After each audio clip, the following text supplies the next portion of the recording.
بسم اللہ الرحمن الرحیم رب اشرح لی صدری ویسر لی امری واحلل عقدۃ من لسانی یفقہوا قولی۔ صحبت اور غسل جنابت۔ صحابہ کرام رضی اللہ عنہم کے درمیان غسل جنابت کا ایک مسئلہ زیر بحث آیا۔ ایک گروہ کہتا تھا کہ غسل صرف دخول پہ فرض ہو جاتا ہے، انزال شرط نہیں، یعنی واٹر ڈسچارج جو ہے وہ ضروری نہیں۔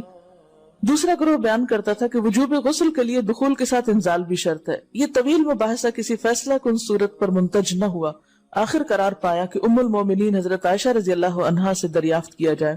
حضرت عائشہ نے کہا کہ رسول اللہ صلی اللہ علیہ وسلم نے فرمایا، اذا جلس بین شعبها الاربع ومس الختان الختان فقد وجب الغسل۔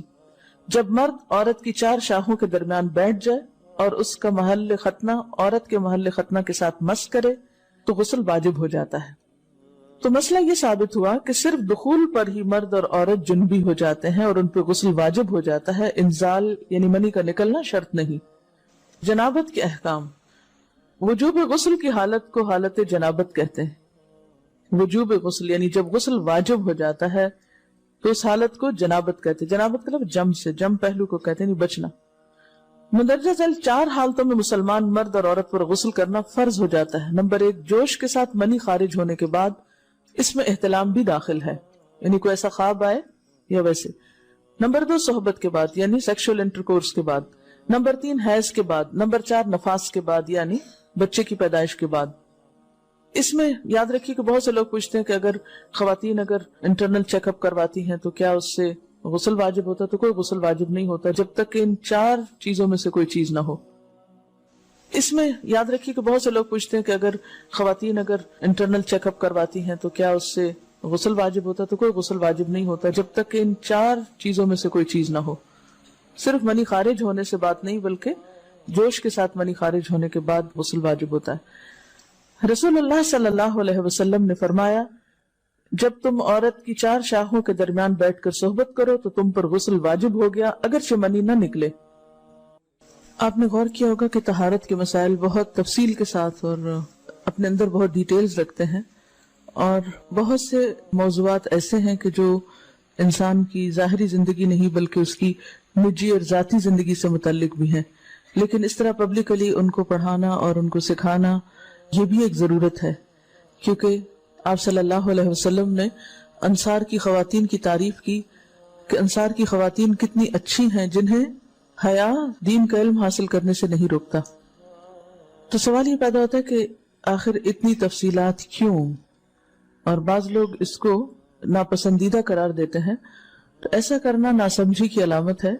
ہم دیکھتے ہیں کہ انسان اگر اللہ کے بتائے ہوئے طریقے کے مطابق زندگی بسر کرتا ہے تو اس میں خیر ہی خیر ہے، اور وہ صرف خیر اس کی اپنی ذات تک نہیں رہتی، بعض اوقات دوسروں کی بھلائی کا ذریعہ بھی بن جاتی۔ عورت کو بھی احتلام ہوتا ہے۔ ام المومنین حضرت سلمہ رضی اللہ عنہا روایت کرتی ہیں کہ حضرت ام سلیم نے رسول اللہ صلی اللہ علیہ وسلم سے کہا، اے اللہ کے رسول، یقیناً اللہ حق سے نہیں شرماتا، یعنی حق بات اور ایک ضروری بات جو ہے اس کو واضح کرنا ضروری ہوتا ہے، اور اس معاملے میں شرم سے کام نہیں لینا چاہیے، کہیں ایسا نہ ہو کہ انسان انجانے میں غلط کام کرتا رہے۔ تو یہ کہہ کر انہوں نے مسئلہ پوچھا، کیا عورت پر غسل ہے جبکہ اس کو احتلام ہو؟ آپ نے فرمایا ہاں، لیکن جب پانی کا نشان دیکھے یعنی منی دیکھے۔ اس پر حضرت ام سلمہ نے شرم سے منہ چھپا لیا اور عرض کیا، اے اللہ کے رسول، کیا عورت کو بھی احتلام ہوتا ہے؟ آپ نے فرمایا ہاں ہوتا ہے، تیرا داہنا ہاتھ خاک آلود ہو، یعنی ایک پیار کی ڈانٹ تھی۔ اور اس میں ہو سکتا ہے کہ مزاج کا فرق ہو، بعض خواتین کے ساتھ ایسا نہ ہو اور بعض کے ساتھ ایسا ہو، لیکن اس میں جو اصل چیز ہے وہ ایکسیسو واٹر ڈسچارج ہے۔ اس میں کہیں ایسا نہ ہو کہ لیکوریا وغیرہ کے ساتھ اس کو ریلیٹ کر دیا جائے، دونوں چیزوں میں فرق ہے۔ اور احتلام جو ہے وہ سوتے وقت ہوتا ہے، یعنی سو کر اٹھنے پر اگر انسان اپنے کپڑوں پر زیادہ ڈسچارج دیکھے، خواہ کوئی خواب یا کوئی فیلنگ یاد نہ بھی ہو، تو پھر غسل کرنا ضروری۔ معلوم ہوا کہ عورت یا مرد نیند سے اٹھ کر اگر تری یعنی نشان منی دیکھیں تو یہ احتلام کی علامت ہے، لہٰذا ان پر غسل کرنا فرض ہو جاتا ہے۔ اور اگر احتلام کی کیفیت انہیں یاد ہو لیکن نشان نہ پائیں، یعنی خواب یاد ہے لیکن کوئی سامنے علامت نہیں، تو غسل فرض نہیں ہوگا۔ ایسی صورت میں شک کی ضرورت نہیں ہے کہ نہیں میں نے خواب دیکھا اور مجھے خواب بالکل صحیح یاد ہے تو مجھے نہانا چاہیے. نہیں، محض خواب پر نہیں نہایا جائے گا جب تک کہ فزیکلی کوئی ایسی چیز سامنے دیکھی نہ جائے.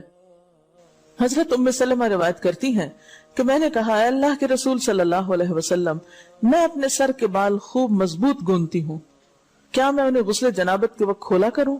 آپ نے فرمایا ان کا کھولنا ضروری نہیں، تیرے لیے یہی کافی ہے کہ 3 لپ پانی اپنے سر پر ڈالے، پھر اپنے سارے بدن پر پانی بہائے، پس تو پاک ہو جائے گی.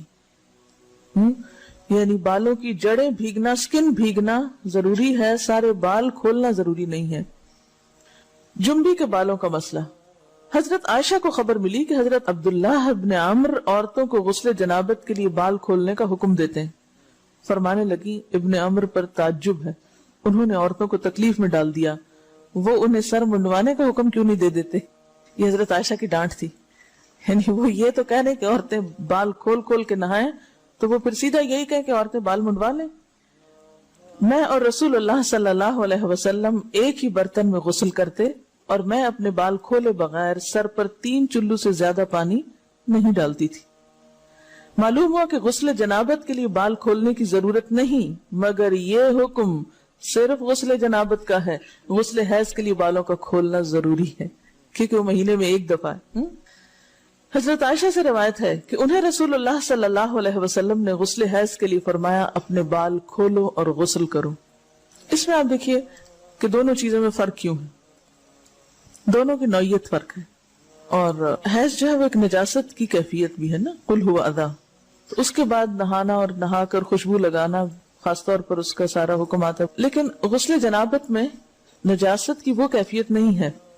یعنی حیض کا خون اور منی جو ہے ان دونوں کے حکم میں بھی فرق ہے، ٹھیک ہے نا. بعض علماء کے خیال میں جو منی ہے اٹ سیلف وہ ناپاک چیز نہیں ہے. اگر کسی کپڑے وغیرہ کو لگ گئی تو وہ کپڑا ناپاک نہیں، اگر اس کو خشک ہونے پر کھرچ کے صاف کر دیا جائے تو کپڑا صاف ہو جائے گا. لیکن خون حیض پر آپ صلی اللہ علیہ وسلم کیا فرمایا؟ چٹکیوں سے مل مل کے اس کو صاف کر کے دھوئے. تو ان دونوں میں بھی فرق ہے، لہٰذا ان دونوں کے بعد نہانے کے حکم میں بھی فرق ہے. ایک میں بال کھولے جائیں گے اور بال بھی دھوئے جائیں گے اور بالوں کی جڑیں بھی دھوئی جائیں گی، جبکہ دوسرے عام غسل جنابت میں بال کھولنا اور پورے بال دھونا شرط نہیں. بہت سے بچیاں ایسی جن کی شادی ہوتی ہے اور اس کے بعد انہیں ان مسائل کا پتہ نہیں ہوتا، یا تو وہ شرم کے بارے نہاتی نہیں، یا نہاتی ہیں تو پھر وہ پورے بال دھو دھو کے سکھانے میں اور ان چیزوں میں اتنا وقت ضائع کر دیتی ہیں کہ پھر بعضوں کا شوہر کی نافرمانی اور آپس کے تعلقات میں ٹینشن، لوگوں کا خوف. تو اگر دین کا صحیح مسئلہ پتا ہو تو انسان ان تمام مشقتوں سے بچ جاتا ہے اور ایک نارمل روٹین کی لائف گزار سکتا ہے. تو اس میں کیا صرف 3 کپ پانی، 3 لپ پانی، یعنی 3 دفعہ کیونکہ اگر ایک دفعہ ڈالنے سے پوری طرح نہیں بھیگا تو آپ یہ بھی کر سکتے ٹیپ کے آگے سر کر کے تو ساری اسکن جو ہے سر کی اس کو آپ گیلا کر لیں. پیچھے سے بال جو ہیں اگر لمبے ہیں تو ان کو ایک طرف کر دیں تاکہ پورے بال نہ دھونے پڑے، نہ سکھانے پڑے، نہ خشک کرنے پڑے، اور باقی جسم پہ پانی بہا لیں. دوسری صورت یہ ہے کہ مگ میں پانی لے کے تو اس کو آپ تھوڑا تھوڑا کر کے پورے کو ایک دفعہ کریں، پھر اس کے بعد دوبارہ کریں اور تیسری دفعہ رول کر کے بالوں کو پیچھے سے شاور کیپ ڈال لیں اور باقی جسم پھر دھو لیں. شاور کیپ سے کیا ہوتا ہے عام طور پر کہ پیچھے کے جو سارے لمبے بال ہیں پھر وہ نیچے گر کے گیلے نہیں ہوتے، وہ آپ کے سر پہ ٹک جاتے ہیں. تو سر کی اسکن دھوئیں اور بالوں کو جوڑے کی شکل میں باندھ کے اوپر شاور کیپ پہن کے پھر باقی جسم کو اچھی طرح دھو لیں. تو اس میں آپ دیکھیں کہ جب بالکل سر کے سکن کا حصہ ہی تر ہوگا، اور یہ 3 دفعہ کرنا ہوگا، ایک دفعہ سے نہیں کام چلے کہ 3 دفعہ کرنا تاکہ کوئی بھی بال برابر جگہ سکن کی خشک نہ رہ جائے. تو اس سے کیا ہوگا کہ جتنا کم بال گیلے ہوں گے اتنے کم دیر میں ان کو خشک بھی کیا جا سکتا ہے اور کسی بھی مشقت کے بغیر انسان نماز پڑھ سکتا ہے.